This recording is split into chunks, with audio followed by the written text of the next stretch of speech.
प्रदेश के यशस्वी मुख्यमंत्री, राजस्थान के भागीरथ आदरणीय भजनलाल जी शर्मा हमारे मुख्यमंत्री जी से अनुरोध करूंगा कि वो हमें अपने वचनों से लाभान्वित करें। आदरणीय मुख्यमंत्री जी।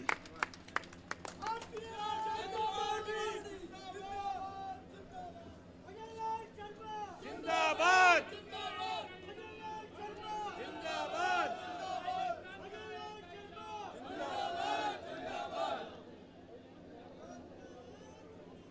बोलिए भारत माता की।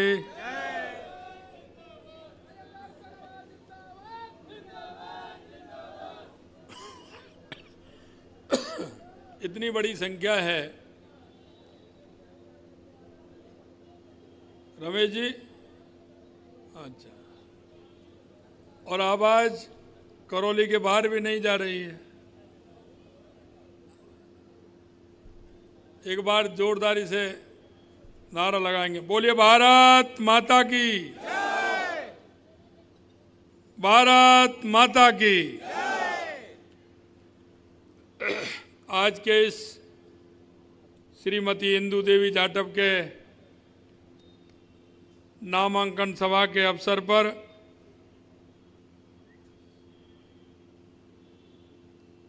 हमारे कैबिनेट में उप मुख्यमंत्री के रूप में अपना दायित्व निभा रहे भाई प्रेमचंद जी बैरवा साहब, हमारे मंत्रिमंडल में हमारे सहयोगी भाई जवाहर सिंह जी बेड़म साहब, प्रदेश के उपाध्यक्ष भाई मुकेश दादी जी, सह प्रभारी सोमकांत जी, संयोजक शिव कुमार सैनी जी, सह प्रभारी प्रेम प्रकाश शर्मा जी, जिला अध्यक्ष करौली ब्रजलाल टिकोलिया जी, जिला अध्यक्ष धौलपुर सत्येंद्र पारासर जी, करौली के विधायक सम्मानित दर्शन सिंह जी, सपोटरा के विधायक हंसराम जी बालोती साहब, पूर्व विधायक मान सिंह जी गुर्जर साहब, हमारी पूर्व विधायक और करौली की महारानी रोहिणी कुमारी जी, हमारी पूर्व विधायक राजकुमारी जाटव जी, राजा खेड़ा विधानसभा की प्रत्याशी नीरजा शर्मा जी, पूर्व विधायक गिरिराज मलिंगा जी, विधानसभा प्रत्याशी शिवचरण कुशवाहा जी और यहाँ के चेयरमैन रहे राजाराम गुर्जर जी, मंच पर विराजमान सभी हमारे नेतागण और मेरे बाईं ओर विराजमान हमारी पार्टी के सभी पूर्व विधायक, पूर्व जिला अध्यक्ष, पूर्व जिला प्रमुख और सभी वो कार्यकर्ता, वरिष्ठ कार्यकर्ता जिन पर कोई जिम्मेदारी है, ऐसे सभी कार्यकर्ता बंधु, मेरे सामने गांव-गांव, ढाणी-ढाणी से आए सभी मेरे पूजा योग बुजुर्गों, नौजवान दोस्तों और बड़ी संख्या में आई माता और बहनों, सबसे पहले तो मैं आप सभी का वंदन करता हूं, नमन करता हूं, अभिनंदन करता हूं। इस मां कैला देवी की भूमि, मदन मोहन जी महाराज जी का आशीर्वाद, महावीर स्वामी जी का हमारे ऊपर कृपा, तीर्थराज विमलकुंड मचकुंड जो हमको एक सांस्कृतिक विरासत को बहान कराता है। मैं आप सभी को ऐसे हमारे सभी देवताओं को प्रणाम करता हूं, उनको नमन करता हूं, मां कैला देवी जी को प्रणाम करता हूं। मित्रों, आपने देख लिया होगा कि राजनीतिक दल तो बहुत हैं, लेकिन भारतीय जनता पार्टी जैसा राजनीतिक दल देश के अंदर दूसरा कोई नहीं है। क्योंकि आपने देखा है कि इंदु देवी एक साधारण परिवार से हमारी प्रधान के रूप में काम किया है, लेकिन भारतीय जनता पार्टी ने इंदु देवी को लोकसभा का प्रत्याशी बनाया है। यह भारतीय जनता पार्टी में ही संभव है। मैं आपसे कहना चाहता हूं कि राजनीतिक दलों का अंतर आपको यहां भी प्रत्याशी चयन में दिखता है। एक और वो प्रत्याशी हैं जो मंत्री रहे हैं, बड़े विभाग के मंत्री रहे हैं। अशोक गहलोत जी की उन पर कृपा है, क्योंकि उनकी कृपा से ही उनको इतना बड़ा मंत्रालय मिला था और उन्हीं की कृपा पर आज वो उनको प्रत्याशी बनाया गया है। मैं आपसे कहना चाहता हूं मित्रों कि यह करौली धौलपुर लोकसभा हम 2014 में भी जीते थे, 2019 में भी जीते थे। 2014 में 4,02,000 से अधिक वोट मिले थे और 2019 में 5,26,000 वोट इस लोकसभा में मिले थे। लेकिन अब की बार मैं आपसे कहना चाहता हूं, क्योंकि एक एक कार्यकर्ता से हमारे देश के यशस्वी प्रधानमंत्री नरेंद्र मोदी जी ने आह्वान किया है कि हर बूथ पर 370 वोट जोड़ना है, हर बूथ पर 370 वोट जोड़ना है। आपने देखा होगा 2014 के बाद इस देश के अंदर कितना बड़ा परिवर्तन हुआ है, कितना बड़ा परिवर्तन हुआ है। देश में विकास की गति किस तरह से बढ़ी है। आए दिन देखते रहो जिस तरह से हाईवे से लेकर के देश के अंदर रेलवे से लेकर के जहां आवश्यकता है, किस तरह से देश की प्रगति हो रही है। हर जिले में मेडिकल कॉलेज बन रहा है। 20 एम्स इस देश को माननीय यशस्वी प्रधानमंत्री नरेंद्र मोदी जी ने दिए। IIM, IIT इस देश को दी है। और मैं आपसे कहना चाहता हूं मित्रों, 2014 के बाद का परिवर्तन ये भी दिख रहा है कि देश का मान और स्वाभिमान दुनिया के अंदर कितना बड़ा है। ये देश के यशस्वी प्रधानमंत्री नरेंद्र मोदी जी के देन है। हमारे गरीब कल्याण की योजनाएं, क्योंकि आपने देखा होगा 7 दशक से कांग्रेस गरीबी हटाओ का नारा दे रही है। यह नारा देश की आजादी के बाद प्रारंभ हुआ।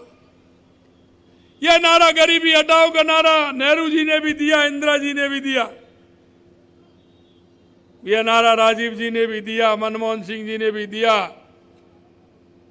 बीच में 1-2 लोग और आए, वो भी गरीबी हटाओ का नारा दे रहे थे। आज सोनिया जी भी दे रही हैं, राहुल जी भी दे रहे हैं। लेकिन आज तक किसी गरीब का भला इन्होंने नहीं किया और ये तुष्टीकरण के आधार पर चलने वाले लोग हैं। अगर 2014 के बाद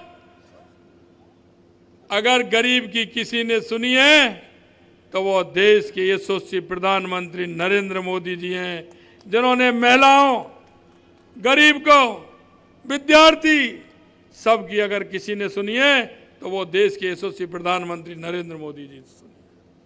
मैं आपसे कहना चाहता हूं, हमारी महिलाओं को 70 दशक के बाद भी उनकी तकलीफ को किसी ने नहीं सुना। अरे सुनने की तो बात छोड़िए, किसी ने महसूस नहीं किया। अगर महिलाओं की तकलीफ को महसूस किया तो देश के यशस्वी प्रधानमंत्री नरेंद्र मोदी जी ने किया। आपने देखा होगा हमारी माता बहनें जब शौच के लिए जाती थी, अंधेरे का इंतजार करती थी, सुबह भोर होने से पहले जाती थी। ये किसी ने दर्द महसूस नहीं किया। ये दर्द महसूस किया तो यशस्वी प्रधानमंत्री नरेंद्र मोदी जी ने किया और घर घर शौचालय बनवाने करके महिलाओं को इज्जत देने का काम माननीय यशस्वी प्रधानमंत्री जी ने किया। यही नहीं मेरे भाई और बहनों, अगर मैं कहना चाहता हूं कि बारिश के समय में अगर बहनों को दिक्कत आती थी, फूंक दे देकर धुआं हाथों में चला जाता था, फेफड़ों में चला जाता था और आंखों से अंधी हो जाती थी। अगर उज्ज्वला का कनेक्शन दे करके उनके सम्मान दिया तो देश के यशस्वी प्रधानमंत्री नरेंद्र मोदी जी ने दिया। यही नहीं, अरे अब कोई गरीब बैंक की चौखट पर नहीं चढ़ सकता था, उस गरीब का एक एक गरीब का खाता खुलवा करके उस बैंक गरीब के खाते में सीधा पैसा आने का काम किया तो देश के यशस्वी प्रधानमंत्री नरेंद्र मोदी जी ने किया। हमारी बहनों को पढ़ाई के लिए संसाधन देने का काम किया तो यशस्वी प्रधानमंत्री नरेंद्र मोदी जी ने किया। और तो छोड़िए, ये किसानों की हित की बात करने वाले कांग्रेस के लोग आज तक किसी किसान का भला इन्होंने नहीं किया।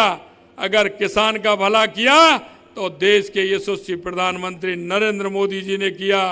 किसान को अगर सम्मान निधि देने का काम किया तो देश के यशस्वी प्रधानमंत्री नरेंद्र मोदी जी ने किया। मैं आपसे कहना चाहता हूं मित्रों, अगर किसान का और गरीब का भला किया है तो जब जब भारतीय जनता पार्टी आई है तो किसान और गरीब का भला करने का काम किया है। मैं आपको याद दिलाना चाहता हूं, अगर 1975 में राजस्थान के अंदर जनता पार्टी बनी थी तो हमारे यशस्वी मुख्यमंत्री भैरव सिंह जी शेखावत जी ने काम के बदले अनाज योजना प्रारंभ की तो माननीय भैरव सिंह जी शेखावत ने की, जिन्होंने अंत्योदय की योजना को लागू किया। और किसानों के लिए क्रेडिट कार्ड का काम किया तो देश के यशस्वी प्रधानमंत्री पूर्व प्रधानमंत्री माननीय अटल बिहारी वाजपेयी जी ने किया। और हर गांव को सड़क से जोड़ने का काम किया तो देश के यशस्वी प्रधानमंत्री पूर्व प्रधानमंत्री अटल बिहारी वाजपेयी जी ने किया। यही नहीं मित्रों, जब जब भारतीय जनता पार्टी चाहे प्रदेश में या केंद्र में आई है उसने हमेशा किसान और गरीब का ध्यान रखते हुए काम किया है। मैं आपसे निवेदन करना चाहता हूं, हमारी सरकार को आए 3 महीने हुए हैं, 90 दिन हमें काम करने का मौका मिला। 90 दिन, क्योंकि 90 दिन बाद आचार संहिता लग गई थी। लेकिन हम आपसे कहना चाहते हैं, हम जो घोषणा पत्र आपके बीच में लेकर के गए, जो संकल्प पत्र हम आपके बीच में लेकर के गए, आज उस संकल्प पत्र को देखिए, हमने 40 से 45% संकल्प पत्र हमारा 90 दिन के अंदर पूरा किया है। 90 दिन के अंदर पूरा किया। हमारा ये पूर्वी राजस्थान कभी पानी से परेशान रहता था, आज ये पानी के लिए परेशान है, पानी के लिए परेशान है। 2013 में जब हमारी सरकार आई थी तो हमारी वसुंधरा जी ने ईआरसीपी की योजना बनाई थी। 2003 में अटल बिहारी वाजपेयी जब प्रधानमंत्री थे तो उन्होंने नदियों से नदियों की जोड़ने की योजना बनाई थी, जिसमें काली सिंध, चंबल और पार्वती को जोड़ने का मिशन चला था। लेकिन कांग्रेस की 2 बार बीच में सरकार आई, हमेशा कांग्रेस ने 5 साल ईआरसीपी का नाम लिया, बजट में भी नाम लिया, विधानसभा के अंदर भी नाम लिया और अपने घोषणा पत्र में भी कहा कि हम ईआरसीपी को लेकर के आएंगे। लेकिन ईआरसी पर एक काम नहीं किया, ईआरसीपी पर एक किसी प्रकार का काम नहीं किया। उन्होंने लटकाने का, उसे उलझाने का ये काम कांग्रेस की सरकार ने किया। मित्रों, मैं आपसे कहना चाहता हूं, ईआरसीपी पर वो राजनीति करते रहे लेकिन जनता के दर्द को कभी उन्होंने देखा नहीं। मैं आपसे कहना चाहता हूं, हमारा सबसे पहले मिशन राजस्थान के जनता को ठीक प्रकार से नल से जल पहुंचे, ये हमारी कल्पना है। इसी के आधार पर हमने योजना बनाई। हमारी मध्य प्रदेश में हमारी सरकार थी, केंद्र में हमारी सरकार थी, हमने सबसे बातचीत की और हमने ईआरसीपी का मसला, उस पर समझौता किया। हमारे इन 21 जिलों में ऐसी योजना बनेगी, पीने को पानी तो मिलेगा लेकिन 2,80,000 हेक्टेयर भूमि को सिंचाई के लिए भी पानी मिलेगा। यह मैं आपसे कहना चाहता हूं। हमने कहा हमारे मध्य प्रदेश के मुख्यमंत्री जी मोहन यादव जी को कि आपके यहां भी आप पानी की आवश्यकता है और हमारे यहां भी पानी की आवश्यकता है। ईआरसीपी की योजना है, हमारे 13 जिले, पुराने 13 जिले, फिलहाल 21 जिले, इनमें पानी मिलेगा। उन्होंने कहा आइए इनके, क्योंकि इनके भी पहले कांग्रेस की सरकार थी मध्य प्रदेश के अंदर, इन्होंने भी अटकाने का काम किया और उन्होंने भी अटकाने का काम किया। कमलनाथ तो कोर्ट में और चले गए थे कि कहीं राजस्थान का भला नहीं हो जाए। इनके ऐसी स्थिति होती है। हमारी सरकार आई, हमने हमारे भाई से कहा, उन्होंने कहा कि बिल्कुल होगी। आए और उन्होंने तुरंत समझौता किया और हमारी डीपीआर बनना उसका प्रारंभ हो गया। जल्दी ही 5 साल के अंदर ईआरसीपी का आपको काम दिखेगा और इन सभी जिलों को पानी मिलेगा।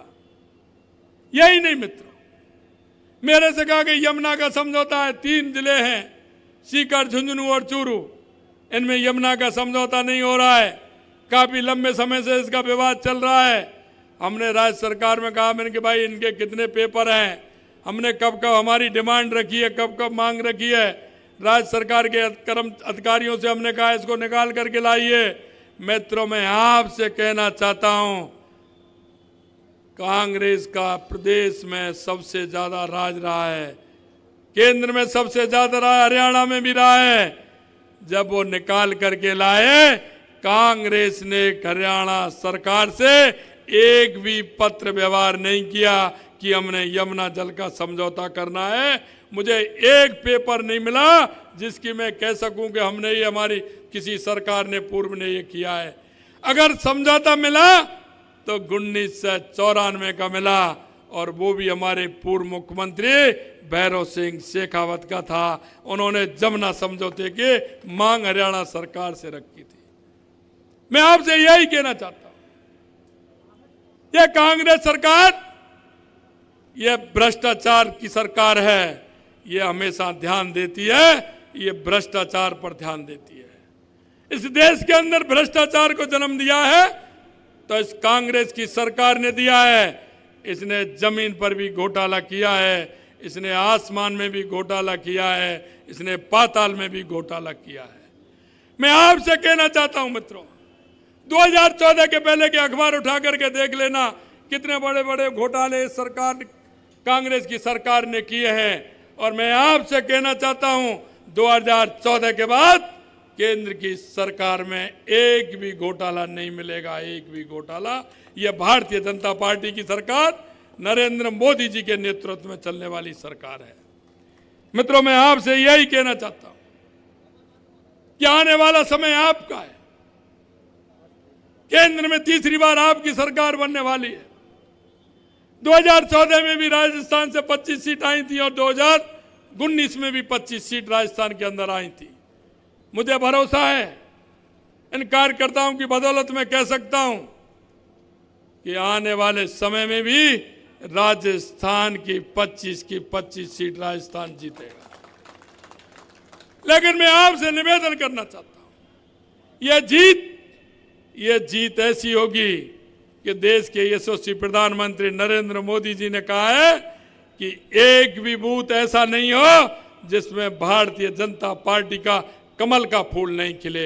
एक भी बूथ ऐसा नहीं हो, एक भी लोकसभा इस तरह की नहीं हो जिसमें कम से कम 5 लाख वोटों से हमारी विजय हो, 5 लाख वोटों से विजय हो।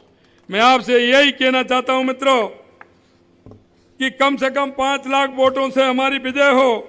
मैं कुछ पेपर भी लेकर के आया हूं, जो करौली जिले के पेपर हैं, ये आप देख रहे होंगे। इन्होंने घोषणाएं की हैं, कांग्रेस की सरकार ने, माननीय गहलोत जी ने घोषणाएं की हैं और घोषणाएं इस तरह की हैं कि आज तक ये घोषणा वो हैं जिन पर किसी भी तरह की स्वीकृति जारी नहीं हुई। सिर्फ विधानसभा के अंदर और अपने घोषणा पत्र के अंदर उन्होंने करौली, धौलपुर इस लोकसभा के अंदर घोषणाएं की हैं। मैं आपसे इतना निवेदन करना चाहता हूं, क्योंकि आपके बीच का कार्यकर्ता हूं, आपकी तरह मैंने पार्टी के अंदर काम किया है, किसान परिवार से आता हूं, इसलिए किसान के दुख और दर्द को मैं जानता हूं। मैं आपसे इतना ही कहना चाहता हूं मेरे भाइयों, आप इस मुल्क के मालिक हैं, क्योंकि किसान के घर से इस देश की समृद्धि निकलती है। किसान के खेत से इस देश की समृद्धि निकलती है और किसान के खलिहान से इस देश की समृद्धि निकलती है। मैं आपसे यही कहना चाहता हूं मित्रों कि आप 5 साल के अंदर आपको अपनी सरकार चुनने का मौका मिलता है और ऐसी सरकार चुनने का मौका मिलता है जो हमारे हितों का ध्यान रखे। ऐसी सरकार नहीं जिस सरकार के अंदर हमारे किसानों के बच्चे जिनके आंखों में आंसू लाए थे, जिन युवाओं के सपनों को बर्बाद किया था, 19 पेपर में से 17 पेपर इन्होंने आउट किए थे। 17 पेपर आउट किए थे। हमने कहा था कि हमारी सरकार आते ही हम एसआईटी का गठन करेंगे और जिन्होंने युवाओं के साथ कुठाराघात किया है, जिनके सपनों को चूर चूर किया है, उनको हम नींद सांस नहीं रहने देंगे, उनको ठीक प्रकार से नींद नहीं लेने देंगे, एक एक को नहीं छोड़ेंगे। आपने देखा होगा वही एसआईटी है, वही एसओजी है, इनके समय में क्यों नहीं हुआ? 65 लोगों को बंद किया, जिन्होंने जो अपराध किया, ऐसे 65 लोग बंद हैं। मैं आपसे कहना चाहता हूं, यह हमारा शांत प्रदेश है, शक्ति और भक्ति का प्रदेश है। जहां जाएंगे, हर गांव में छोटे से में जाएंगे, किसी कस्बे में जाएंगे, भगवान का मंदिर मिलेगा, पूजा करने वाले, शक्ति और भक्ति के भाव को रखने वाले हैं। यह शांत प्रदेश है। लेकिन कोई भी गैंगवार आता था, कहीं ना कहीं धमका करके, व्यापारी को धमका करके चला जाता था, फायरिंग करके चला जाता था। हमने कहा यह कानून से प्रदेश चलेगा, गुंडागिर्दी से नहीं चलेगा, गैंगवार से नहीं चलेगा। हमने एंटी गैंग फोर्स बना करके हमने कह दिया कि राजस्थान में ऐसे लोगों को स्थान नहीं है, जगह नहीं है। राजस्थान में आने की भूल मत करना, क्योंकि राजस्थान में संविधान का शासन चलेगा, संविधान का शासन चलेगा। मित्रों, मैं आपसे कहना चाहता हूं कि हमने जो वायदे आपके बीच में किए थे, हमने कहा कि पेट्रोल डीजल को हम कम करेंगे। इनके सामने कितनी विसंगति थी। अरे राजस्थान के अंदर 5 रुपए 5.5 रुपए का अंतर था, यहाँ इस जिले में इतना मिल रहा है, अगले जिले में इतना पैसा। हमने उस विसंगति को भी समाप्त किया और 7.25 रुपए से लेकर के पेट्रोल को कम किया 3.5 रुपए तक, और 6.5 रुपए से लेकर के 3.5 रुपए तक डीजल को कम किया। ये राजस्थान की जनता को फायदा देने का काम हमारी सरकार ने किया। यही नहीं मित्रों, हमने आपके बीच में कहा था कि हम किसान की सम्मान निधि बढ़ाने का काम करेंगे। हमने 6,000 रुपए केंद्र की सरकार, हमारे नरेंद्र मोदी जी किसान सम्मान निधि के देते थे, हमने उसको 2,000 पहले बजट में ही 2,000 रुपए बढ़ा करके किसानों को 8,000 रुपए पहली किस्त दे करके 8,000 रुपए देने का हमारी सरकार ने यह काम किया है। यही नहीं, और मैं आपको बताना चाहता हूं, हमने कहा किसान की फसल पर एमएसपी, हम गेहूं पर एमएसपी बढ़ाने का काम करेंगे, और हमने पहली किस्त 125 रुपए 2275 से 2400 रुपए करने का हमारी पहली कैबिनेट में हमने किसान के लिए 125 रुपए गेहूं के बढ़ाने का काम किया, तो हमारी सरकार ने किया। मैं आपसे कहना चाहता हूं, हमारी सामाजिक सुरक्षा पेंशन जो हमारे बुजुर्गों को मिलती है, उस पेंशन को बढ़ाने का काम हमारी सरकार ने किया। हमने कहा 1,000 रुपए मिलते हैं, हमने 10% बढ़ाते हुए 1,150 हमारी उस वृद्धा माँ को, हमारे वृद्धा उस बुजुर्ग को करने का काम हमारी सरकार ने किया है। यही नहीं, हमारे पंचायत के जनप्रतिनिधि, निकाय के हमारे जनप्रतिनिधि, आशा सहयोगिनी, आंगनवाड़ी कार्यकर्ता, वो भी हमारी बहनें काम करती हैं। हमने कहा उनका वेतन कभी नहीं बढ़ा, हमने उनका मानदेय बढ़ाने का काम किया। उनका भी हमने 10% मान दे, हमारी पहली कैबिनेट में उनका भी बढ़ाने का हमने काम किया है। मित्रों, मैं आपसे कहना चाहता हूं, आपके बीच में जिस संकल्प पत्र को लेकर के हम गए थे, मैं आपको विश्वास दिलाता हूं उस संकल्प पत्र को, पूरा का पूरा संकल्प पत्र को हम पूरा करेंगे। हमारी सरकार ने 1,65,000 करोड़ का बिजली का समझौता हमने किया है। 65,000 का किया, 225 करोड़ रुपए का हमने समझौता किया। मैं आपसे कहना चाहता हूं किसान भाइयों, क्योंकि किसानों की चिंता ज्यादा रहती है, उसको तो सोने के लिए या पानी पीने के लिए नहीं मिलेगा, किसान को तो अन्नदाता है, उसके लिए बिजली की आवश्यकता है। 3 साल बाद देख लेना, किसान हमारा आराम से 9 बजे जाएगा घर से, बटन दबाएगा, 5 बजे बंद करेगा, वापस घर आएगा, शाम को 7 बजे बीवी बच्चों के साथ टीवी देखेगा, खाना खाएगा, समाचार सुनेगा और टाइम थ्रू टाइम उनको बिजली मिलेगी। यह मैं आपको विश्वास दिलाना चाहता हूं।